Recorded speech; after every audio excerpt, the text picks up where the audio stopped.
Gudang yang paling raya masih Cina, citok dalam HP tu. Yang ubena masalah privasi, masalah pribadi. Upload pak sosial media, pak sosial media. Nah kalau rumah tangga lah kau mampu rumah, upload pak sosial media. Nyantuh zaman Cina tu. Leh peristiwa tsunami, cukup dah perbezaan takalan dalam tsunami tu. Pakaian orang Aceh, orang yang tunggu hanya ke cerita tu. Galak pakaian budaya luar. Pakaian orang Aceh, orang yang tunggu hangut tu takalan. Takut astagfirullah kan, alhamdulillah pihanjir. Menyawaknya budaya, outfitnya harus keren. Kalau tak keren, tak nak keren bro. Tanya, kah yang takalan, kah yang tahu, nyan yang galak tu. Pulang kita yang pakai phone kena, nyan habis hari habis leman nyan. Pulang, dino pegah tak dengan iPhone. Taik kuping daripada tempe, gak iPhone, gak FYP bro. Orang si igapong, ubena pedang orang si igapong. Irau dia miyak belah HP nyan.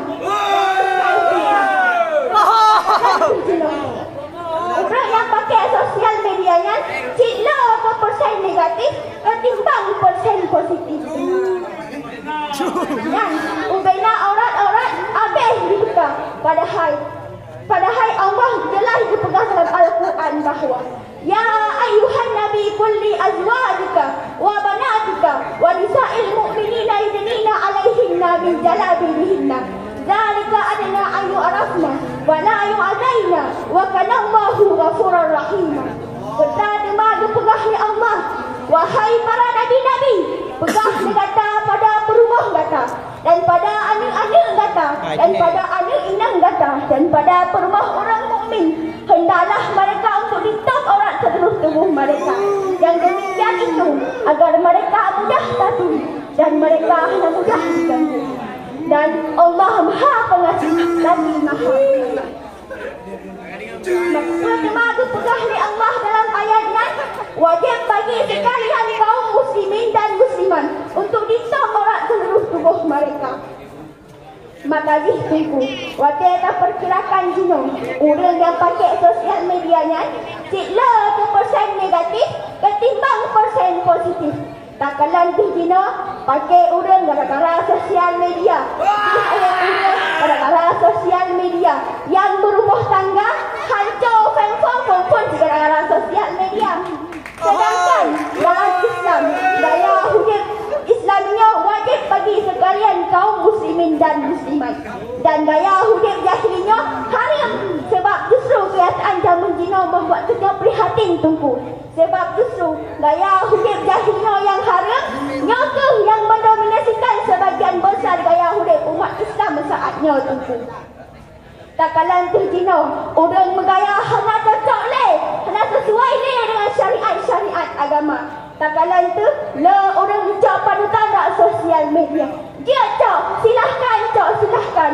Ya yang cok banyak, orang cok yang hal-hal negatif sahaja. Kepada seorang suami, kepala rumah tangga, yang mantang terhadapnya, yang dayus juga, hal metume combe surga. Suami yang dibiarkan perumah gahana di top aurat, yang kuliah akan dayus juga, hal metume combe surga. Satu dayusnya, allazi la yagharu ala maharimi, yang ada rasa cemburu terhadap mahramnya. Satu dayusnya, yang dibiarkan perumah gahana di top aurat. Jadi, kesimpulan yang dapat tajuk dari pidato lagu yang gufun, wajib top auratnya bagi kaum muslimin dan muslimat. Yang kedua, bergayalah dengan sesuai norma-norma syariat agama. Yang ketiga, berhiduplah dengan kesederhanaan mantan. Karena Nabi pernah berpegang, segat-gat perkara, naga pertengahan mantan. Hana suah tak habis-habisan. Karena karena nyata puturut dunia sidhan pernah sek-sek. Hanya nokuh yang dapat lo sampaikan. Lebih dan kurang dan lebih lelaki hadanang mahu ayakum ajma'in. Wassalamualaikum warahmatullahi wabarakatuh. Peserta barusan tampil tadi Rauzatul Muna, perwakilan kelas 4 putri, alamat Desa Cetnuran.